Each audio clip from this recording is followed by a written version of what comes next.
మరియు దావీదు కీర్తనల గ్రంథంలో చెప్పినట్లు వారు నిజమైన కాపరి సంరక్షణలో ఉంటేనే గొర్రెలన్నీ సురక్షితంగా ఉంటాయి. ఎవరైతే దేవుణ్ణి ఎరుగలేదో, దేవుణ్ణి తెలుసుకోవాలని ఆశ కలిగి ఉన్నారో, దేవుడు వారికి ఒక నిజమైన కాపరి అగుటకు ఇష్టపడుతున్నాడు. ఆయన ఎప్పుడూ సిద్ధంగా ఉన్నాడు నిన్ను రక్షించడానికి.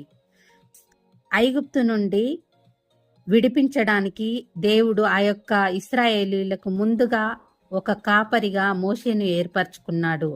అదేవిధంగా ఇశ్రాయేలీయులకు సరి అయిన రాజు కావాలి అనుకున్నప్పుడు దేవుడు గొర్రెల కాపరి అయిన దావీదును ఏర్పరచుకున్నాడు.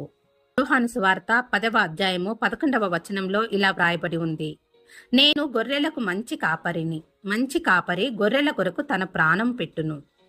యేసయ్య తన బిడ్డల కోసము ఆయన రక్తాన్ని ధారపోసిన వాడుగా ఉంటున్నాడు.